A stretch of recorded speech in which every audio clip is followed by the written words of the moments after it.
They don't look at me anymore. Not really. At the grocery store, I stand by the apples too long, and the clerk hovers near with a broom, like I'm something to be swept away. At the hospital, they speak over me, around me, never to me. He's a fall risk, I heard one nurse whisper. Probably confused. And in their tone, that soft, pitying disdain that bites sharper than open cruelty. They think I don't hear. That I don't understand. But I do. My name is Lionel Ashcroft. I'm 73. I live alone in a once stately brick house now crusted with ivy and silence on the city's forgotten edge. The paint peels in the corners. The pipes groan in the morning like old bones. But I keep it clean. I always did believe a man's home should reflect his discipline, even if no one ever visits to see it anymore. My children, 3 of them, are successful, sharp, polished. Too busy. Too modern. Too blind. They send gifts on birthdays. Well, not gifts, wire transfers, usually. Always accompanied by short messages full of emojis and obligations.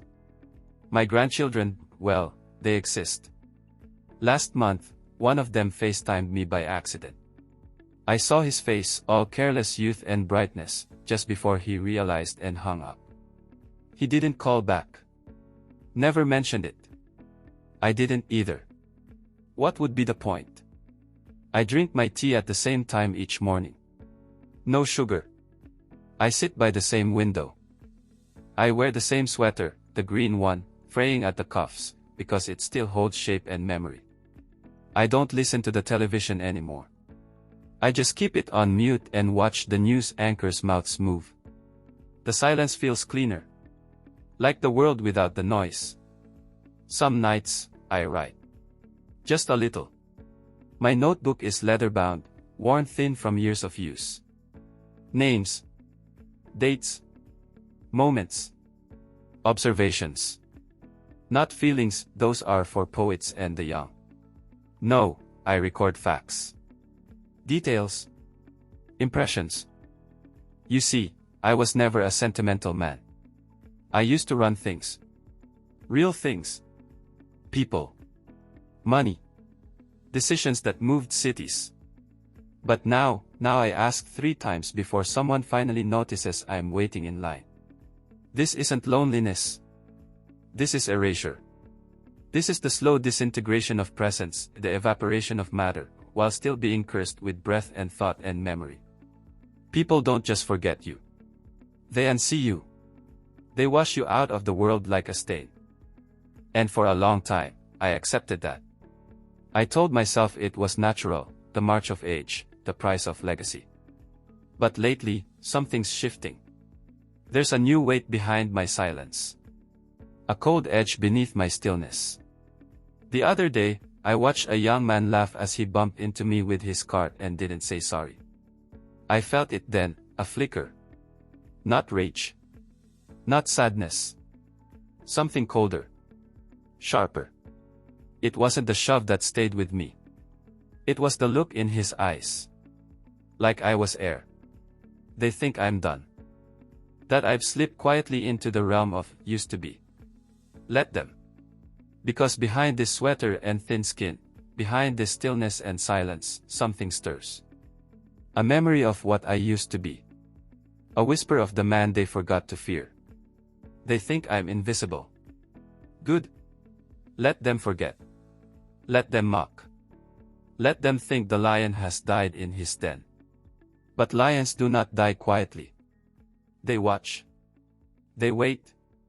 And when they rise, they do not roar. They hunt. They remember none of it. Not the cold boardrooms or the sleepless nights. Not the sweat on my back or the blood on my hands, metaphorical and otherwise, when I carved out a place for them in a world that tried to chew us all up in the 90s. But I remember. I remember everything. I was 38 when I made my first million. Not from luck, never luck, but from patience, instinct, and the ability to smell fear on the breath of a man who lied in negotiations. I learned early, people aren't complex. They're consistent. And if you know what they need, not want, need, you can make them dance. They called me the quiet knife. I didn't shout in meetings. I didn't thump tables. I just moved pieces. Calmly. Strategically. And by the time they realized what I'd done, the game was already over. I built Ashcroft Holdings from nothing. I put my own house up as collateral 3 times.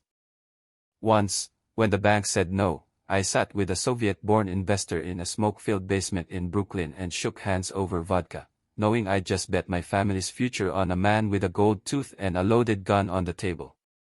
I won. Again and again. When my wife fell ill, I didn't hire help, I became help. I learned every medication name, every doctor's face. I bathed her myself. Until the end. I buried her with my own hands. I was the one who sent both my sons to Harvard. Paid in full. No debt. I trained them. Gave them everything. And when my daughter got scammed in her 20s by some slick-haired bastard who left her pregnant and broke, I found him. I didn't touch him, didn't have to. But the next week, he lost his job, his apartment, and, somehow, his passport. He vanished. She never knew. She never asked. I was the fire that burned behind their comfortable walls. But time passed. My name faded from the articles. The board moved on. I stepped back. Gave them space. Let them rise. And now, they treat me like an antique. Dad, don't stress yourself with those things. Papa, just rest. That's what you need now. Rest. Do they not understand what rest feels like after war? It's not peace. It's emptiness. I gave them the sky. And now they forget the man who held it up. They laugh about TikToks and NFTs and things that vanish faster than they appeared. They think legacy is a brand deal. They speak of impact and content and look at me like I'm some fable from another time. But I remember who I was. I remember every deal I closed. Every betrayal I survived. Every rival I buried in silence. They think time took my teeth. No. Time only sharpened them. Let them forget the man I was. Because when the reckoning comes, it won't be with fists or fury. It will be with precision. I will not knock on doors. I will redefine the walls they leave behind. It's never the big things that break you. It's the drip. The grind. The quiet dismissals. This morning, I called my son. He didn't answer. Again. I watched the screen dim in my hand like a closing door. 5 hours later, he posted a photo on Instagram, smiling at some rooftop event, holding a glass of champagne, his caption full of hashtags and lies. Last week, I asked my grandson to help fix the mailbox. The hinge is loose, and my hands, well, they aren't what they used to be. He laughed. Why don't you just order a new one online, Gramps? You know, like normal people. Then he walked away. Not cruel. Not loud. Just empty. As if I were a passing ad on a screen, swipe left, forget. And then, the hospital visit. I sat in the waiting room for 40 minutes. When the nurse finally came, she didn't look at me. She looked at the clipboard. Where's the patient? I am the patient, I said. She blinked like I'd spoken a different language. Later, the doctor asked if I had someone with me, like I was incapable of understanding English. When I answered clearly, he looked surprised and disappointed. Then, to the nurse, within earshot. Keep an eye on him. I don't think he's all there. No one talks to you when you're old. They talk around you. At the store, I dropped a can of beans. It rolled to the foot of a young woman in a power suit. She glanced at it, then at me, then stepped over it and kept walking.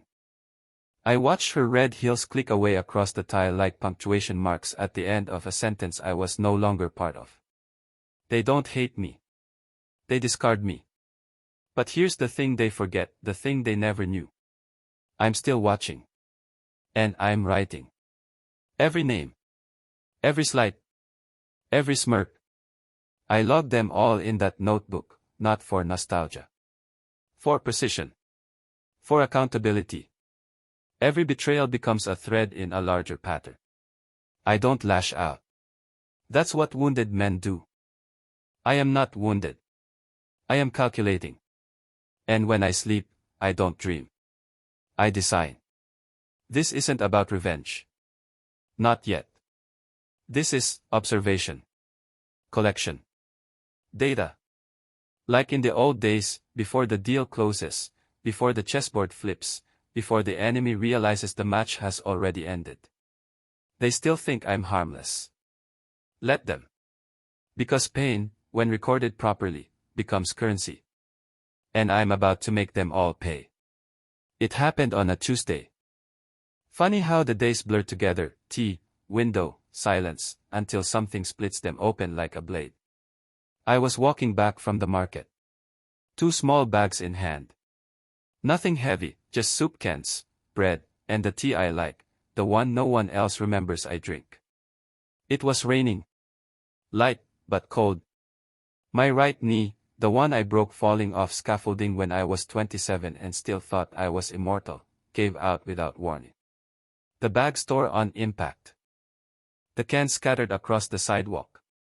My body hit the pavement with a crack loud enough to make me wince. My palm scraped. Blood. I felt it. But what I felt more was the silence around me. And then the laughter. Teenagers, maybe 20 at most, filming something on their phones just a few feet away. One of them muttered, "Damn.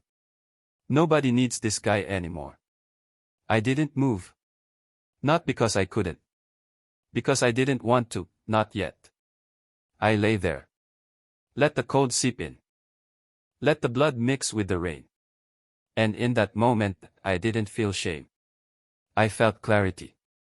A soundless click, somewhere deep inside. Like an ancient vault swinging open after decades of rust. They had no idea. They saw an old man on the ground. They didn't see the architect waking beneath his skin. That night, I didn't sleep.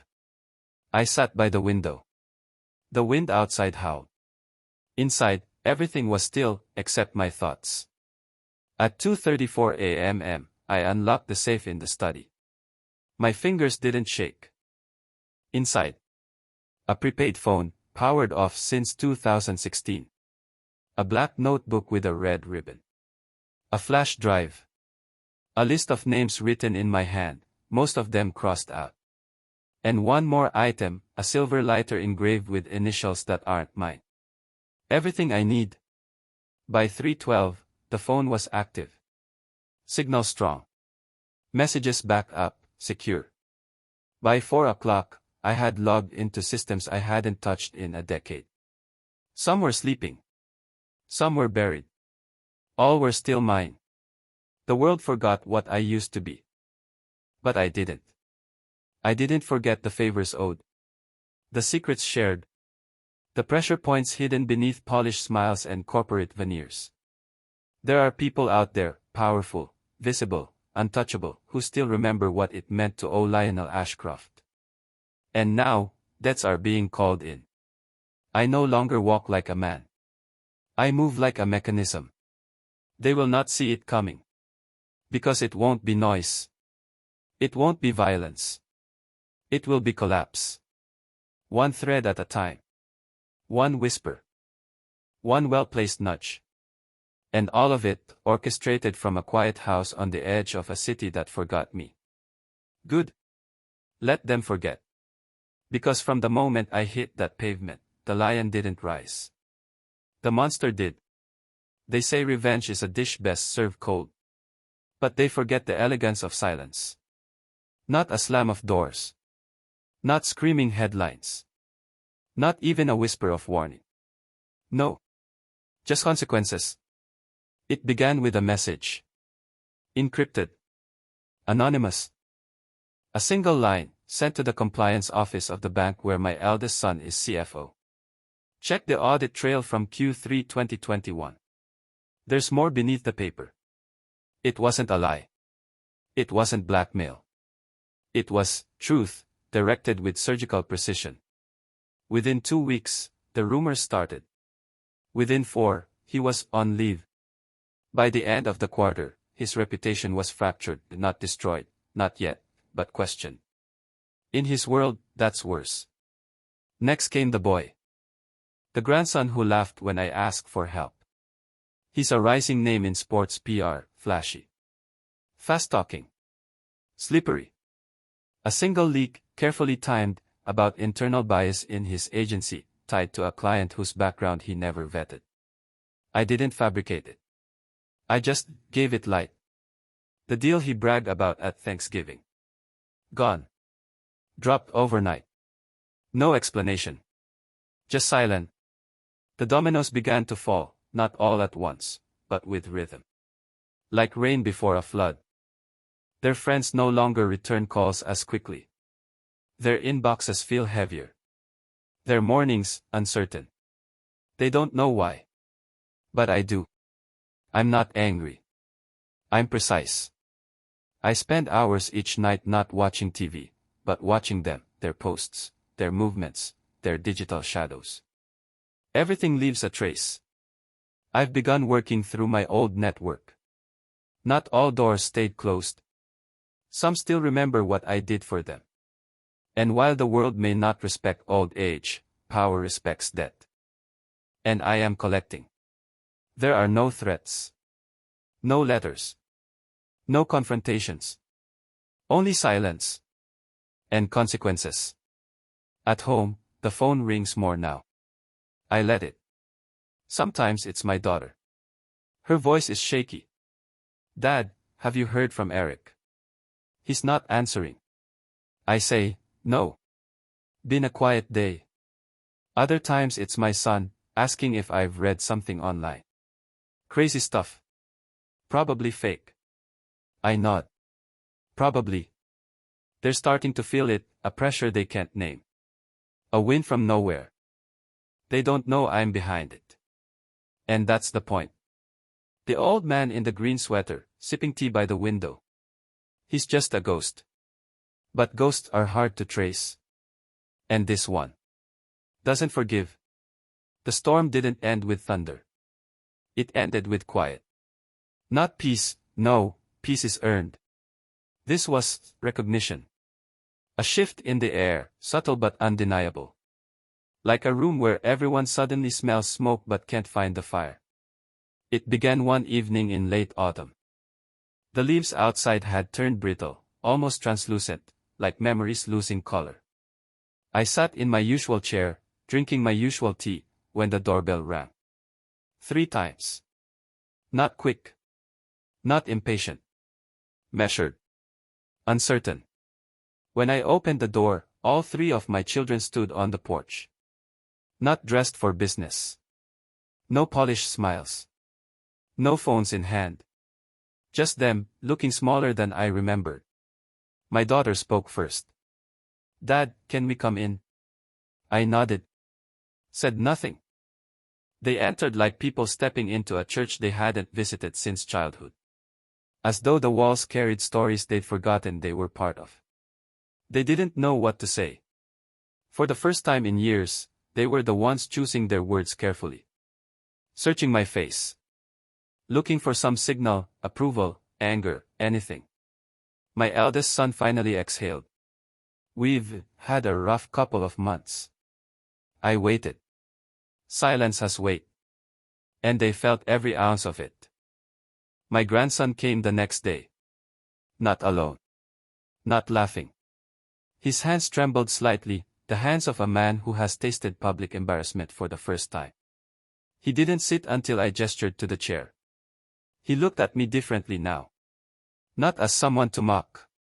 But as someone who sees too much. Did you hear what happened to me? He asked quietly. I hear many things, I replied. He swallowed. Hard. His eyes did not leave mine. No one asked for help. No one asked for forgiveness. No one dared. But all of them, everyone, looked at me the way people look at a judge before the verdict. Not with love. Not with fear. With respect.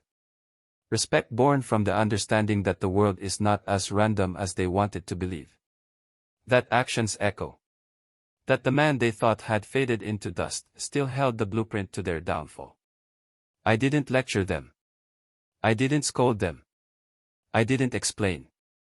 I simply met each gaze with my own, steady, unblinking, carved from decades of battles they never saw and sacrifices they never valued. It landed harder than words ever could. Later that night, after they left, quieter, heavier, changed, I opened my notebook for the last time. I wrote, "Power is not what you hold in your hands, but what you leave in the minds of others." Then another line. "Old age is not weakness. It is the final vantage point. The place from which everything becomes clear." I closed the notebook. Not because the story ended, but because the lesson had. They will never thank me. They will never know the architecture behind their collapse. They will never understand how close they came to something far worse. But they will remember me now. Not as a burden. Not as a shadow. As the presence that never truly left.